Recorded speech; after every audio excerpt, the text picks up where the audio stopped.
Okay, thank you, Wendy, for taking the time to talk to me and the people at the University of Waterloo. This is going to be really helpful for them. I enjoyed your book, and I think any of them who get the opportunity to go out and buy it, let's get that plug in.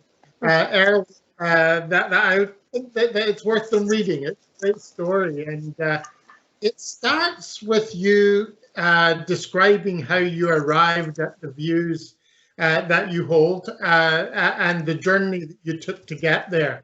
And I think that's a great way to start. So maybe if you can tell the students a short version of that story.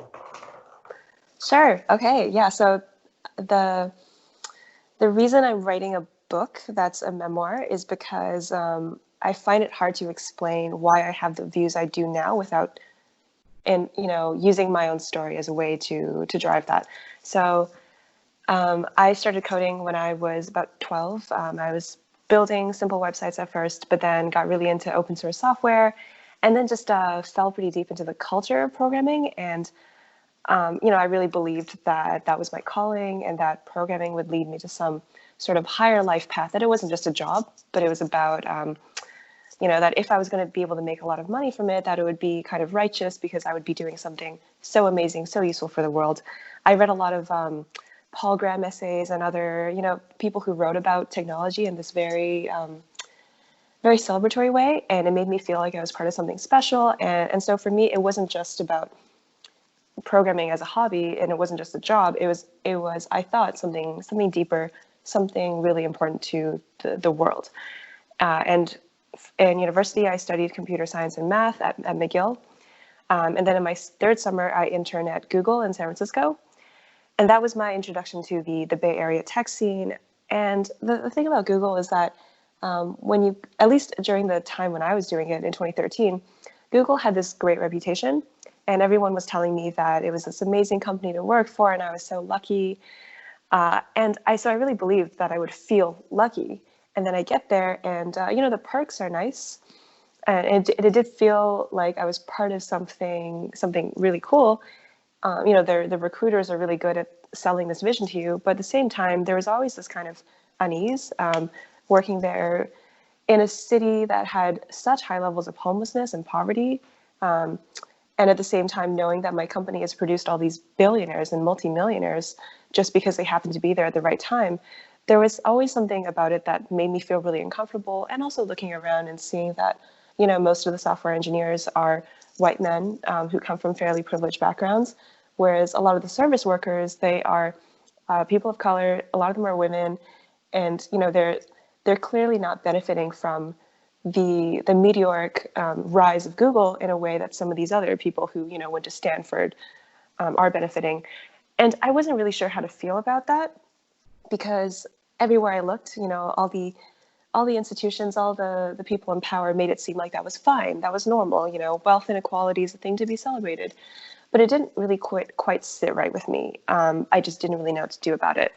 And after I graduated, I was supposed to go work at Google full time. They had given me a return offer. And there's a part of me that didn't really want to take it, just because there's something about the work itself that felt a little bit, I don't know. I'm still not really sure what the word to use is there. It's just, it didn't feel quite satisfying. And I didn't feel like I was contributing to this amazing project in the way that Google wanted me to feel. The first day of orientation as an intern, they got us all together in a room and told us about how Google's doing these amazing things, making the world a better place. Look at what wonderful things we're doing for the world. And I didn't quite believe that. I think it felt a little bit hollow. And so I was looking for other jobs. I thought maybe I could do a startup instead. I ended up founding a startup with some friends from McGill. And, at first, I think for me, it was a way to escape Google, because I thought that if I could make my own startup, then I could make it more meaningful. I could, find whatever I was looking for in the startup. The problem was, as a startup, it's really hard. It's hard to get any level of success. We did not make any money for the first year and a half, basically. And when we did finally make some money, we were so far from being profitable. We managed to get money from the university, and then we went through a startup accelerator. But it was a huge slog, and we didn't have a lot of guidance about what we should be doing. There's a lot of contradictory information out there. And we also realized, maybe a couple years in, that the product we ended up building was not one that any of us found very meaningful. So the product, just to kind of summarize it quickly, is we were taking data from social media and using that to build profiles on who people were in a way that could be useful for advertisers or political consultancy firms, anyone who would need personal information. And this was before Cambridge Analytica. This is before people started talking about privacy in a more critical way. But at the time, it seemed like a very normal thing to do. A lot of others in the industry were doing exactly what we were doing. And we didn't really see the ethical concerns with it until a few years in, when all these conversations around Cambridge Analytica and privacy came to the forefront. And then it felt a little more uncomfortable what we were doing. But anyways, maybe about 2.5 years into the startup was when we just couldn't do it anymore. And we were looking to pivot. We thought, we have a good team. We have a little bit of money. What if we just changed our startup into doing something that was more about social good? We couldn't quite agree on what to do. But in the process, I think we looked into all these different fields, and it was a combination of doing a lot of research and being really optimistic about the prospects of a social good startup. And it felt like everywhere I looked, there was just nowhere for us to go. There was no way to do a startup that was both profitable and able to scale really quickly in a way that would attract funding, while also sticking to my values of wanting to do something that was good for people. And at the same time, the tech industry was having a bit of a reckoning on its own. This was soon after Trump had gotten elected, and a lot of these big tech companies were their leaders were sitting at round tables with Trump. They weren't really taking a stand in the way that maybe I naively expected them to. And there were cases of sexual harassment in the industry, sexual assault. Several companies had been unveiled as kind of essentially frauds. Theranos is a great example, where this founder had come forth with this ambitious vision, and it turns out that our company was really built on sand. And so I was basically losing faith in the tech industry at the same time as a lot of other people. And in that process, I thought, okay, well, I don't really know what I believe in anymore. I don't know if I want to keep doing this startup dream. And I started reading books. I started paying more attention to the news. And it was actually quite astonishing, because I had been so deep in my startup that I hadn't noticed what was going on around me. And I didn't realize how horribly the economy was working for so many people, especially people my generation, the ones who, didn't have a computer science degree, the ones who didn't have internships at Google. And that was pretty hard to deal with. I think I had a lot of confusion, because I thought, well, this life path I've chosen for myself, I thought it was legitimate. I thought this was, my desire to pursue success within this very individualistic framework. I thought that was all I had to do. But then I started looking around, and it felt like the world was falling apart. And I thought, well, do I really want to spend the rest of my life pursuing these, trying to build a startup that I don't even believe in? Like, is this a reasonable way to spend my time in a society that feels like it's crumbling? And then I started to think, well, maybe I have a moral duty to do something that is more helpful, something that is more meaningful than what I was doing. And so then I started reading a lot. I did a master's degree at the London School of Economics on inequality, and that helped me understand better the kind of social fabric that I was living in, and that gave rise to the book.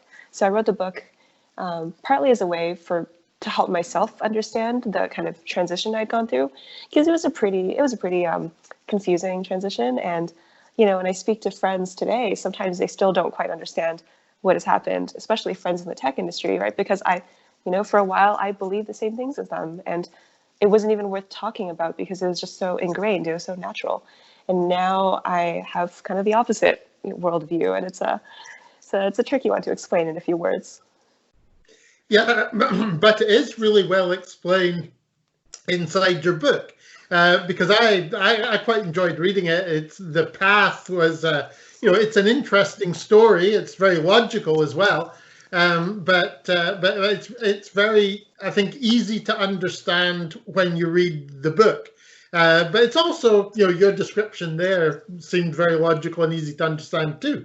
But that led you to a place where you recognized, I guess, that technology was dominated by capital, and that this was what you saw as the cause of the position that the world is in now as far as technology is concerned.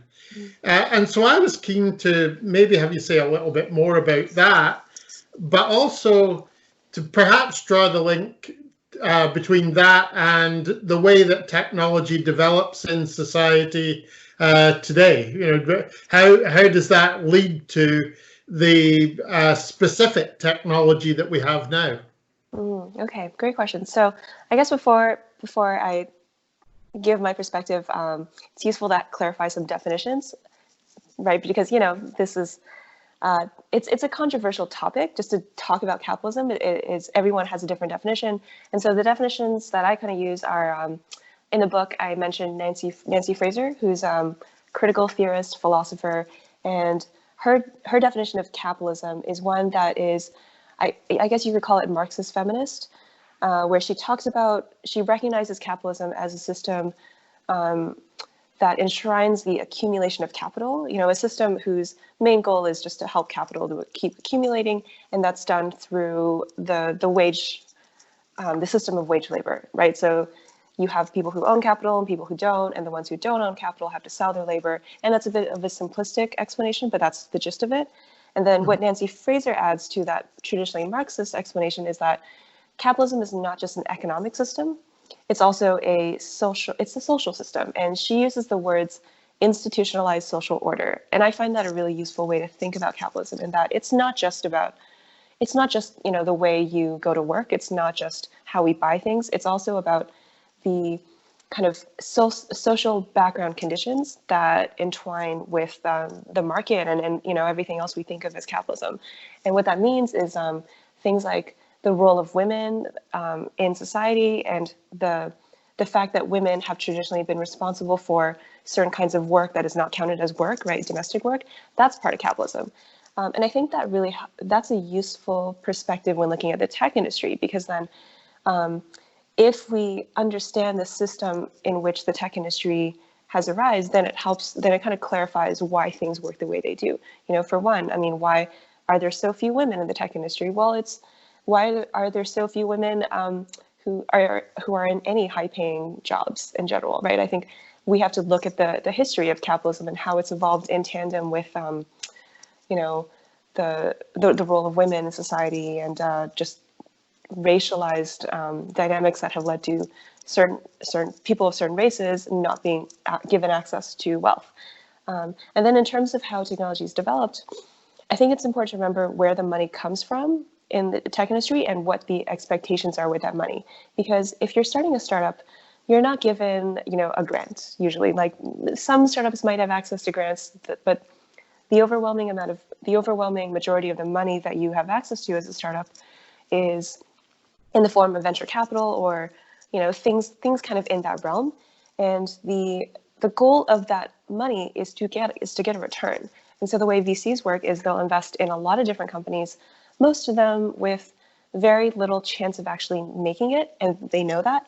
But what that does mean is that they have to invest in ambitious startups, because otherwise, if 9 of their startups fail, and they invest in 10 startups, that one remaining startup has to make enough to cover the entire, all the investments, all the failed investments, and give them a little bit of extra money to make it worth their while. And so what that means is you have an industry where the driving force is capital seeking a return. And how does capital seek a return? I mean, that itself is a pretty contentious question, because there's so many ways of looking at it. You can say capital makes a return by creating wealth, and by creating that wealth, then there's a kind of moral implication where it's okay for the founders and investors to take most of that money because they're creating new money, and so there's a net good. But the explanation that I personally find more compelling, especially in the current socioeconomic landscape, is that what these companies are doing when they create wealth, is they're taking advantage of divisions already within capitalism between workers and those who own capital. And just to give an example, if we look at Uber, how does Uber work? Uber works by getting people who are usually not classified as full-time employees to do the work that you would expect full-time employees to do. And they're doing it by, and they found a way to avoid paying them the benefits and wages that they're entitled to by law, because they have really good lawyers and they have a lot of power. They're really good at figuring out how to evade the labor laws that workers have fought for over centuries. So yeah, in that case, I think it feels very clear to me that what Uber is really doing is they're not really creating wealth so much as they are taking advantage of ways to get around labor law and get workers to work for less than they actually deserve. Then they, and in the process, they're concentrating wealth among the early investors of Uber and the founders and the executives. Travis Kalanick, who was one of the co-founders of Uber and who hasn't worked for Uber in years, he was able to make so much money during the IPO, and he actually left Uber under pretty sketchy conditions because there was a lot of controversy during his time, and so he left Uber, but he still maintained a pretty large stake, which meant that when Uber went public, he was worth over $1 billion. And then the question is, where does that money come from? Does it come from thin air? Did Travis Kalanick invent it somehow? I would say that no, that money is money that could have gone to the Uber drivers, especially the drivers who have probably more use for the money than someone like Travis Kalanick would. I think it's a little hard to talk about just because the kind of conventional understanding of capitalism and how it works is that we have these wealth creators who they're the ones who create all the wealth, and workers should just be grateful for the chance to have a job. I think a lot of people who criticize the tech industry and capitalism have kind of the opposite view, where the people who are doing the work that produces all of the value in society, that's the workers. And the problem with the conventional understanding is that it attributes the creation of this wealth to the bosses, the agents of capital, when instead that money was, the wealth was created by workers, and more of it should belong to workers than it currently does. And I think that is that's like a fairly general take on capitalism and doesn't describe all the specifics. But at the same time, if we look at how the tech industry works, it does help us understand why some of the companies have attracted such massive valuations. So the entire gig economy is essentially, a way to get around labor laws and to give capital a greater share of the reward by, controlling workers more, getting workers to work for less than minimum wage, getting consumers to have more access to that kind of work. And then companies like Google and Facebook, I think they sit in an interesting part of the industry because they're advertising companies, right? 90+% of their money comes from advertising. And then the question is, well, where does advertising money come from? Another way of looking at it is it's money that companies like Nike or all these companies that actually make products, that it's money that they've put in an advertising budget, which is money that they could have paid to their workers, but they've chosen not to. And so if you look at the actual supply chains of the companies that advertise on companies like Facebook and Google, those supply chains are often rooted in outsourcing. So they end up offshoring their work to countries in the global south, where workers are made to work for pennies essentially, and they're not given adequate safety protections or benefits. And so for me, when I look at this, I see it all as entwined. I don't see the tech industry as some sort of magical fountain of wealth creation that's separate from the rest of the world. I see it as deeply entwined with the injustices of capitalism with the rest of the economy. And that means that every time Google makes money from someone clicking an ad for Nike or something, that is money that Nike has put in its advertising budget rather than paying its workers a living wage. And it's tricky because I think when you look at it that way, I'm not trying to say that we should blame the executives at Google for allowing this to happen. It wasn't their fault. They didn't create the system. At the same time, they're profiting from a system that already exists, which I would call capitalism, that enshrines certain kinds of injustices on a global scale. And so the tech industry, I see it as an arm of capital. It is a way for excess capital to try to make a return in an era of low interest rates. And then you have pension funds, you have sovereign wealth funds, you have university endowments, and all these other sources of capital, including, just like wealthy families who have excess money. They are funneling their money through a series of institutions into these startups in the hopes that at least one of these startups will become big enough to give them a return on their entire investment. And I don't think that is a real, like a legitimate way. I don't think that's a just way to run a society, especially given that we're living at a time of record wealth inequality. And I think, if we were in an era where capital was more evenly distributed, I think it wouldn't be as big of a problem. But at the same time, I believe that capital has these tendencies to concentrate, and in the absence of greater institutional or other kinds of checks on that tendency to concentrate, capital will just get to the point where we have most of the world's wealth owned by a few billionaires, whereas the rest of the people just have so little say over how the world develops. And I think that for me is the problem. The tech industry is, despite whatever it may claim about being driven by the greater good, it's, at the end of the day, it is beholden to capital. These companies are beholden to their shareholders, and their shareholders are not necessarily representative of everyone. Their shareholders are overrepresented among those who are already wealthy. And I think what that means is that we're living at a time where the political economy is already skewed towards those who are already wealthy. The tech industry is not immune to that. Even though there might be some people who mean well in the industry, there's not that much they can do about it. And I think what this means is that the industry as a whole is one that is overwhelmingly designed to suit the interests of those who own capital, who are already wealthy. So what you seem to be saying is that in a capitalist society, from a Marxist feminist perspective, power is held by those who have money and who are male, and their application of investment in technology and their use of it is designed to make them more powerful and perhaps to enable men to dominate the world more. So that was fairly, I think summarizes where you were with that. And then does that also mean that in a capitalist society, that any attempts to use technology for good will inevitably fail or be unsuccessful, both the same thing, I guess, because of that power structure? Or is it possible to do good things with technology in a capitalist society?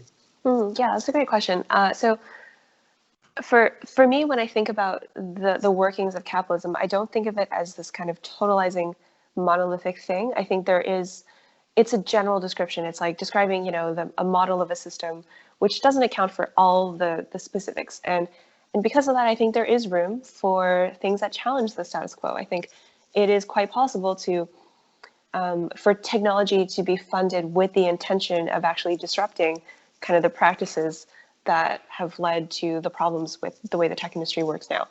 I do think that those kinds of technologies will not be as well funded as they should be, and I think that's, and I think that depends on the balance of power. That depends on who actually holds power in our economy, and if we got to the point where working people were able to exert more of their power, then I think it would be easier to develop technology in a way that is actually good for people. But I think right now, if we look at where most of the money in Silicon Valley goes, it is not going to tech for good startups. It's not going to nonprofit ventures. It is going to companies that are very flashy, very ambitious, and have, for the most part, come up with a way of taking money and concentrating wealth among the select few, whether that's by dispossessing workers directly, or it's partnering with banks, or it's taking advertising money or something like that.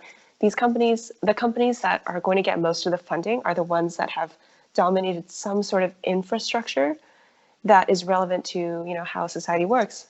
And so Amazon is a great example, right? They've dominated the logistical infrastructure, the retail infrastructure, the cloud computing infrastructure, along with some other companies. And I think as a result, I think it is great when people try to do tech for good. And I think it changes the balance of power in the industry if more, people who would work in the tech industry or who would create companies, if they're only willing to work on tech for good. At the same time, I think, any individual who tries to do that, they're going to have a hard time because the power lies with the investors and the people those investors are accountable to. And so there are not that many investors who are going to say, I don't care if your company makes money as long as it's doing good for the world. I think that is very, very rare. Because, by fiduciary responsibility, they're beholden to their shareholders, and their shareholders need them to make money. And so I think, it is always worthy to try to do something better, but I do believe the problem is structural at the end of the day. It's not just that the tech industry only has, nefarious, malevolent people. I think it's that even the most well-meaning people in the industry are going to find it hard to do something that is that challenges the status quo. And I also think there's something of a bubble in the industry where when you're in it, you can really believe that, the startup you're working on is the best use of resources. It's the best way to help people. But I think that is the product of a bubble, of the fact that in the industry, you're not really, it's really difficult to actually get feedback from the rest of the world and see what other possibilities are available. Okay, and public opinion does seem to have changed over recent years. It's been described as the tech clash, the change in opinion around technology.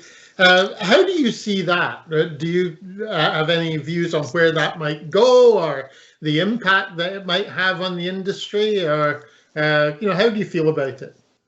Yeah, the tech clash is like part of what brought me to this point, right? Because this is all very new to me. I did not have a good critique of the tech industry when I was just starting out. I think so. So the way I see it is the tech industry for a long time branded itself as being about the greater good. And this is something that has been, parodied on HBO Silicon Valley, that at this point feels more like a joke than a reality. But, in 2004, in Google's IPO letter, it ended with saying that Google was about making the world a better place. And in a way, it's I feel silly to have kind of believed that, but at the same time, there were a lot of people who did kind of believe it. And it seemed plausible back when Google was small. Now, it's really easy to say you want to make the world a better place when you're small. When you're bigger, and let's say you get to the point where you're a multi-billion-dollar company and you have contracts with the US military and you have workers who are protesting that they're not getting paid enough, that they're not being given the resources they need to survive, that's a little harder. And especially if you, like Google, in the last few years, I think a lot of the backlash has been around the way it's treated its workers, especially female workers. There was a massive walkout over the way, one well-paid Google employee had been putting some of his female subordinates in, really uncomfortable positions. And a lot of other women in the tech industry have similar stories about the way their companies treat women. And I think we're getting to the point where it's hard for tech to claim with a straight face that, they're the good guys anymore. And what's interesting about it is I think technology, the tech industry likes to brand itself as apolitical, as if it's this, realm for good that's independent of politics. And that because of it, what the tech industry really needs is just for politics to ignore it. And it needs to be left to its own devices so it can just build whatever it wants, as if, all we really need is more technocratic ambition and just a way to fix the problem without thinking about politics. I think that illusion has kind of cracked, because the way I see the tech industry now is it's deeply political. But the problem is the politics are never acknowledged because it's the politics of the status quo. And so it's very easy to encode choices into an algorithm that are themselves political. They're about the balance of power. But when it's in an algorithm, if it's just like, you're changing a variable, it doesn't feel like a political decision. It feels like just about efficiency. And that's why I think for a really long time, tech companies could get away with saying that everything they were doing was neutral because they were just, it was just technology, it was just the optimal way.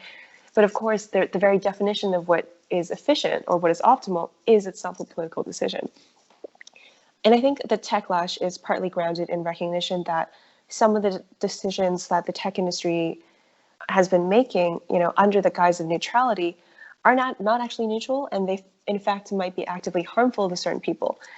And in the end, at the end of the day, what is politics, right? It's a way of choosing between, it's a way of managing competing visions of the world, how resources should be allocated, how society should be ordered, and you can't get away from that.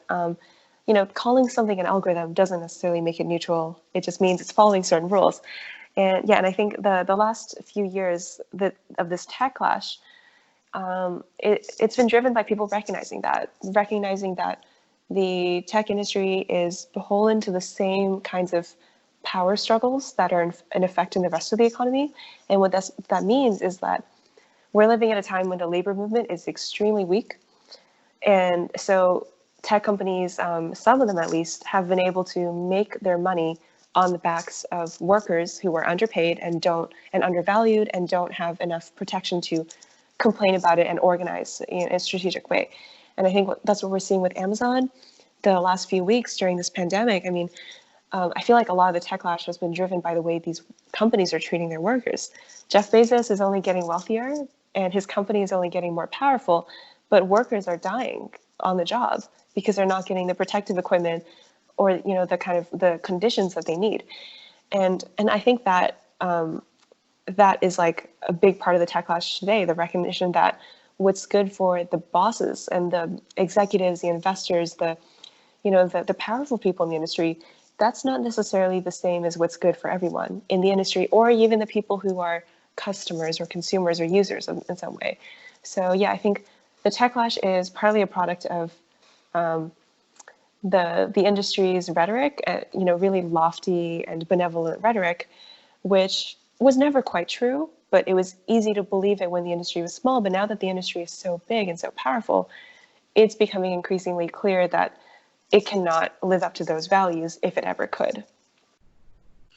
Okay, and you talked a little bit there about the coronavirus, it appears that there are parts of tech at the moment that are doing very well as a result of the coronavirus. There may be some other areas that aren't. But how do you think overall the virus is going to impact the tech sector? Yeah, so I think you're absolutely right on that. The coronavirus is kind of dividing tech into the companies that are doing well and those that aren't. The companies that are doing well, Amazon, Instacart, other essential businesses, they're hiring, they're going to be fine. They're just becoming more powerful.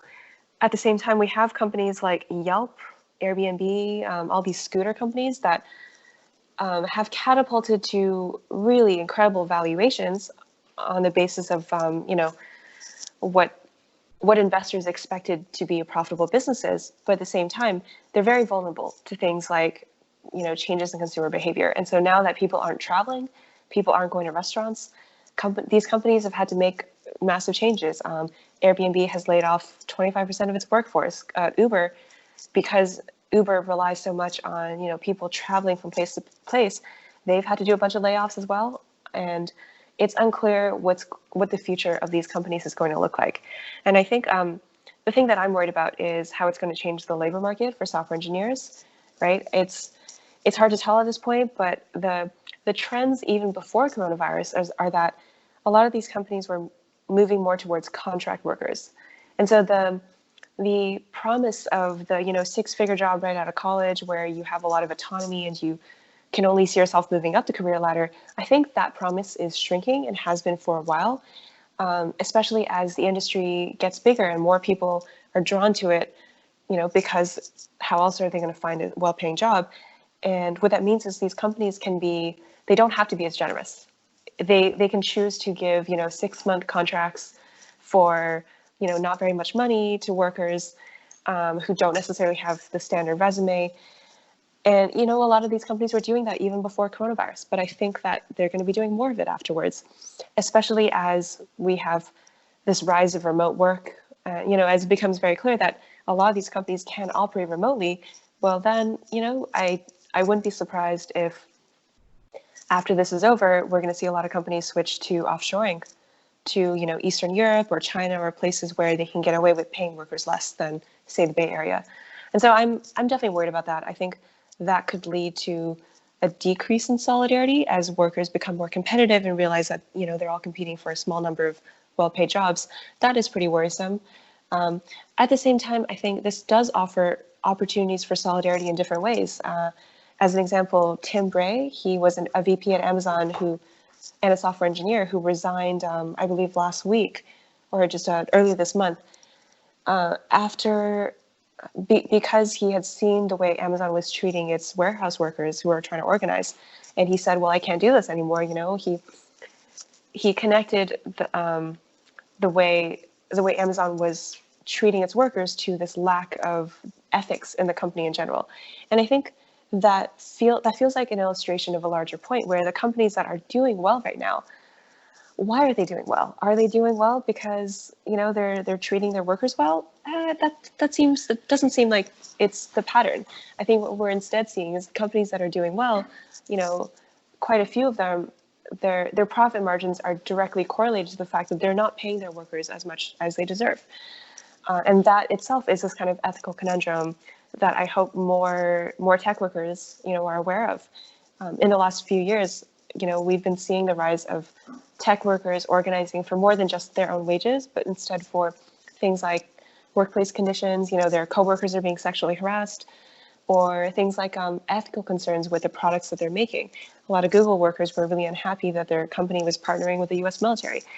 And I think that what the coronavirus pandemic might do is I hope that it makes clear the need for, a deeper amount of solidarity, especially between, say, white collar workers and, frontline workers, the workers who aren't able to work from home, the Uber drivers, the Amazon warehouse workers, the Instacart shoppers, Postmates couriers, all of these workers who so far have seen very little of the money that has, been created within the tech industry, but who right now are proving that, they're vulnerable. They're on the front lines. They're doing the work that keeps the industry running, but they're not getting that much credit for it. My hope is that this pandemic will get tech workers of all stripes to see this and realize that, they have more in common with the workers, with other workers, even if they're not in the same industry or in the same company, even if they're not classified as full-time employees, than they do with their bosses, because their bosses are the ones who are making decisions about layoffs. At the end of the day, like, tech workers who might think that their jobs were going to be safe, they might find that they're not, that their jobs are in fact beholden to these broader economic conditions that they have no control over, and that it doesn't matter how good they are as individuals. If there's some sort of economic downturn, if the industry changes in any way, they might find themselves out of a job, under the conditions they want. And in that case, how they get around that is by building solidarity, is by building power, so that capital doesn't necessarily hold all the power in terms of, how to pay its workers or where to relocate jobs. So, that's what I hope will happen as a result of this pandemic. Who really knows, though? Okay, as far as I can tell, we might have room for two more questions, and what you described there, as far as the tech sector is concerned in the virus, seems to be that there may be a deterioration in conditions, but at the same time that might cause an awakening or an increase in organization that might in the end be good. And that's what you're saying as a hope, but I don't sense that you're completely confident that that will happen. But you do say in your book that you don't have all the answers, and you're, I think, very careful to say that. But at the same time, you say that there are some things that you think should be done. And there, what I could see was that you thought that, the entrepreneurship needed to be reclaimed. You talk about universal basic services. You talk about advertising and maybe some other things too. So I thought maybe if you could just summarize, some of your thoughts about what needs to be done. Sure. Yeah, I'll try to be quick. So on the entrepreneurship front, the way entrepreneurship works now is it is for profit, right? The goal is to make profitable business, and then as the founder, you expect to become fairly wealthy, and your investors also expect to make a lot of money from that. I think that incentivizes for the wrong things, and I think especially in our current socioeconomic landscape, where wealth inequality is through the roof, where people are suffering for due to social problems, where we have existential risks like climate change that I don't believe capitalism is able to solve. I think we need a new model of entrepreneurship, one that's driven by the idea of public good rather than private gain, because I don't think the two are interchangeable. I don't think the profit motive is a proxy for the well-being of society as a whole. And yeah, I think that's a little difficult to describe, because there are a lot of ways that could happen. I think in general we could have there could be government funding of startups in a way that kind of shelters them from the need to become massively profitable. I think we should also have a world where we just don't have billionaires, where we don't have massive wealth inequality. And I think in general, entrepreneurship should be considered subordinate to people's needs. So instead of this romantic image of the entrepreneur as someone who creates something and then becomes really, really wealthy and really glamorized in the process, instead, the entrepreneur should be almost invisible. The goal should be to create something at the behest of workers, communities, people who need this, and build it to their specifications. And I think the outsized focus on the entrepreneur that we've seen of late is a huge problem, and that's given us people like Elizabeth Holmes or Adam Newman, who've created these really overvalued startups whose valuations have vanished into thin air because they weren't built on anything substantial. And when it comes to universal basic services, so I mean that's just one way of achieving what I want. I think you could also say that universal basic services is like the welfare state, but more powerful. The goal here is just to shift power away from capital, so that ordinary people don't need to work grueling, low-wage, unpleasant jobs merely to survive, as a way to give workers more power to demand better from the institutions that shape their world. And what that means is, like, if people did not have to pay exorbitant amounts for healthcare or transportation or housing or education, maybe they would be more free to do what they actually want. And so we could have a world that is governed more democratically, where capital actually has to be accountable to the workers and communities that it's supposed to be serving. And with regard to advertising, so the way I see advertising is that there are too many products being made and sold, and this is not sustainable, especially given the existential risks of ecological catastrophe. I don't think that I don't think it's ethical that we see advertisements for fossil fuels all the time. That we see advertisements for cars that are not environmentally sustainable. I think a lot of this effort it's rooted in what I see as this kind of legacy system of just mass producing things and then trying to sell them to people even if they don't need them, in a way that's actively harmful to the needs of the present. And I think I would like to see a world where there's a lot less advertising, especially when it comes to things that are either unsustainable or produced in ways that are harmful to workers and their communities.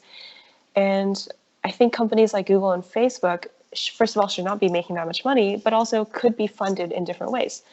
They don't need to be funded through advertising. I think it would also be good for all of our well-beings if we saw less advertising and we felt less pressure to keep buying things all the time. Because I don't think this kind of this way of running the society is actually beneficial to all of us at the current conjuncture. Thank you. And the last question I had was, the people who are going to be watching this, most of them will be engineers or computer scientists, and many of them will be getting the same offer that you got from Google or elsewhere. And so I was keen to finish with the advice that you might have for them. What should they think about as they're considering their future? Yeah, that's a great question. So the way I would answer that is to say that the way the tech industry works is independent of whatever any individual student wants. And I think what I entered the industry, I really had this idea that it was some kind of blank slate where I could just do whatever I wanted and, would never be limited. Unfortunately, I started to realize that the industry doesn't really care about me. It doesn't care about my dreams. It doesn't care about what I want to achieve.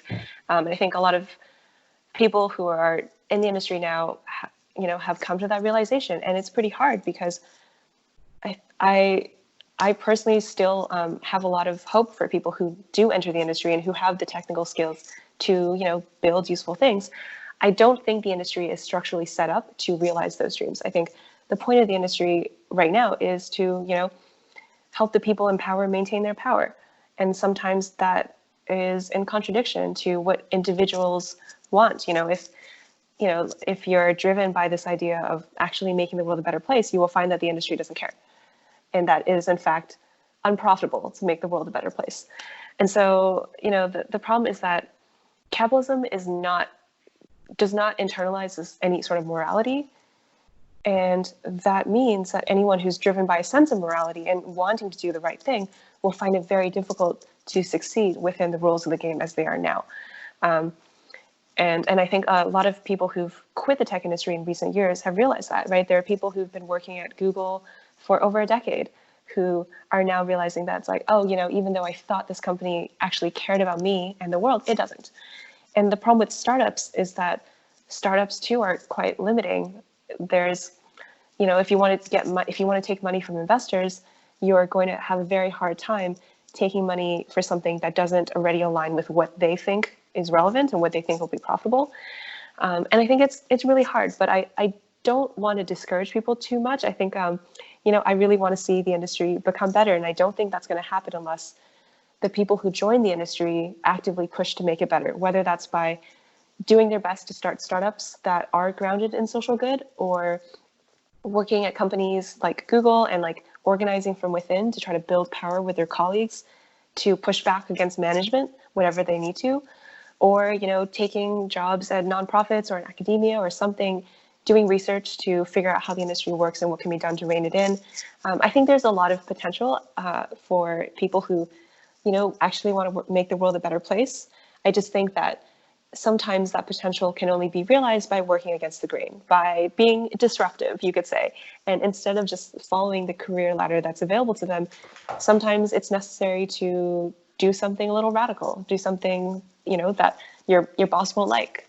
But maybe that's the only way to actually achieve what you want.